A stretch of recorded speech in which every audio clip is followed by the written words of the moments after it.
लातूरच्या बांधकाम कामगारांना हक्काची जागा आणि आरोग्य सेवा मिळणार। माजी मंत्री आमदार अमित विलासराव देशमुख यांनी विधिमंडळ सभागृहात बांधकाम कामगारांचा मांडला प्रश्न। महाराष्ट्रात लातूर विधिमंडळ अर्थसंकल्पीय अधिवेशनाच्या दुसऱ्या दिवशी राज्याचे माजी वैद्यकीय शिक्षण सांस्कृतिक कार्यमंत्री आणि लातूर जिल्ह्याचे माजी पालकमंत्री आमदार अमित विलासराव देशमुख यांनी लातूर शहरातील छत्रपती शिवाजी महाराज चौक ते गंजगोलाई या ठिकाणी बांधकाम कामगार काम मिळावं या प्रतीक्षेत उघड्यावर थांबतात। लातूर व जिल्ह्यातील इतर लहान शहरात या कामगारांना आवश्यक त्या सुविधांसह हक्काची जागा उपलब्ध करून द्यावी। मोठ्या शहराप्रमाणे लातूर व इतर लहान शहर आणि ग्रामीण भागातील कामगारांनाही मोफत आरोग्य सेवा उपलब्ध करून द्यावी अशी मागणी त्यांनी महाराष्ट्र विधिमंडळाच्या अर्थसंकल्पीय अधिवेशनादरम्यान विधानसभेत प्रश्न उपस्थित करून केली।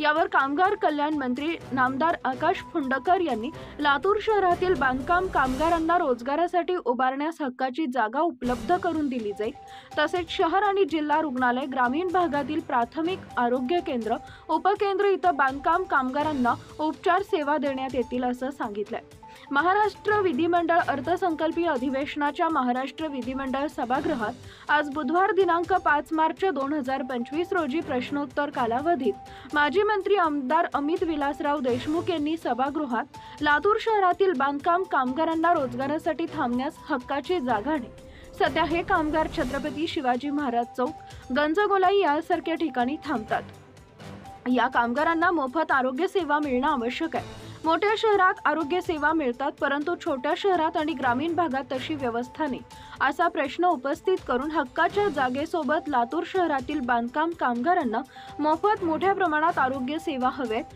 त्या उपलब्ध करून द्याव्यात अशी मागणी केली।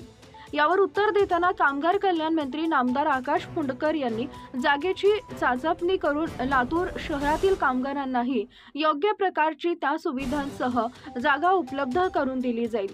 लातूर शहर इतर सर्व शहराच्या ठिकठिकाणी आणि ग्रामीण भागातील कामगारांना रुग्णालयात, प्राथमिक आरोग्य केंद्र तसेच उपकेंद्राच्या ठिकाणी योग्य प्रकारे मोफत उपचार मिळावेत यासाठी संबंधित विभागाबरोबर चर्चा करून निर्णय घेतला जाईल असं आश्वासन दिलंय।